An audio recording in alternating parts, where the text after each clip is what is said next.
So what are the things that we fear as insurance agents? What are those items that create that feeling of inside of us that we just can't move forward with it? Well, one of them might be asking for a referral.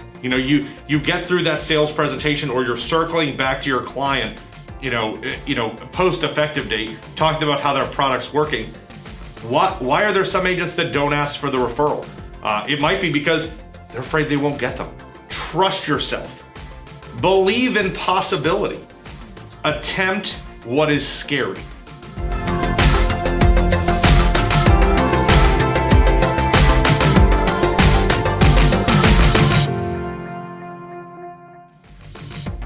Good morning, insurance agents of the senior market. Welcome back to Near and Far. It's Friday, March 5th. I'm going to talk to you about something a little bit different today. Not going to talk about products or markets or different things. I had a conversation with an agent just the other day that really started working in my brain that I wanted to share with you. And this conversation with an agent had to do with trying something new. Talking to this agent about changing their approach and really trying to broaden what they were doing. And it was about looking through that open door and seeing what was on the other side and what lies beyond the door when you try something new, when you change your approach, when you go in a slightly different direction. And the agent shared with me that their reason for hesitation ultimately came back to fear. That they were afraid to change, that they were afraid to explore this for fear of it not working well, for fear that they didn't know enough, for fear that, what is the consumer's response going to be? Fear of, what if it blows up? And I understand that sometimes in all of us, regardless of whether it's our first year in the business or whether we've been doing this for 20 years, that fear of unknown, both personally and professionally, can sometimes create paralysis. We feel locked up. We just cannot take that step through the door to try something new, and that can be frightening. So what are the things that we fear as insurance agents? What are those items that create that feeling of inside of us that we just can't move forward with it? Well, one of them might be asking for a referral. You get through that sales presentation, or you're circling back to your client, post effective date, talking about how their product's working. Why are there some agents that don't ask for the referral? It might be because they're afraid they won't get them. And how does that make you feel when you say to a client where you feel like you've got a good relationship, hey, are there people that part of your friend group, your family group, acquaintance that could use my services? Can you please refer me? Some agents just don't ask out of fear. Well, sometimes we'll talk to an agent who'll say, I don't pitch hospital indemnity at the end of a Medicare Advantage appointment because I'm afraid of screwing up the first sale that I made.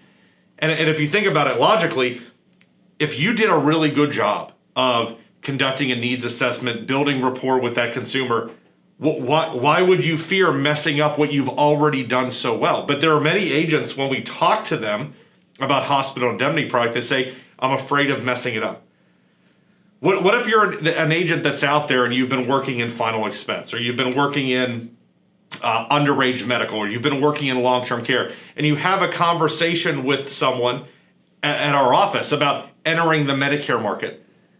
You've got consumers over 65, you've got skills in terms of sales, but many agents say they're just afraid of starting in the Medicare market because they're afraid they won't know enough. What happens on that first appointment when they ask the question about how does Part A work, how does Part B work? And it's fear of not being good enough. So doing something new to me is like changing lanes on the highway. You're rolling along and there's traffic and you're stuck behind a car and you want to go faster. You want to get where you're going at a much higher rate of speed. So what are the things that you need to do there that keep you from changing that lane and accelerating?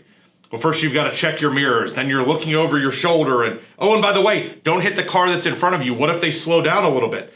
There are so many things swirling around in your mind that potentially keep you from getting out from behind that car that is slowly progressing at a steady rate of speed and getting into the fast lane. You could stay in your lane, never accelerating, your pace is never changing, just simply rolling along exactly as you are. But where is the fun in that? Get where you're going, get there faster. Increase the time in which you get to your goal or your target. So many of these things that I'm talking about today have really come from a television show that I've been watching. And I don't know how many of you watch it, but I've been watching a show that came out this year on Apple TV called Ted Lasso.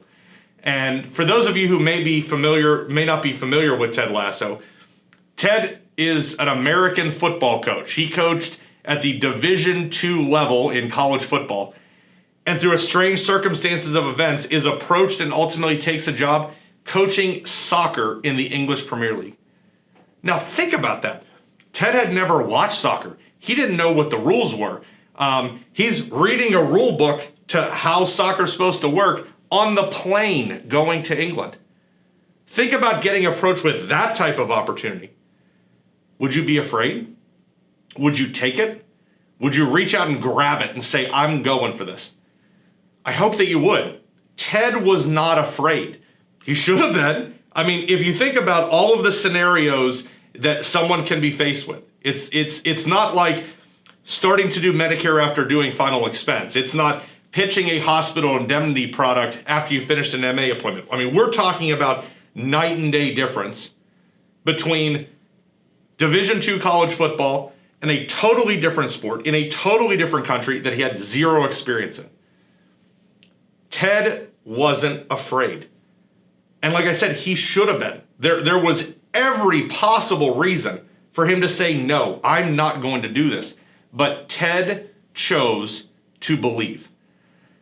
And that's really the central theme of the show, is that Ted says to his players and says to everyone around them, trust yourself, believe in possibility, attempt what is scary.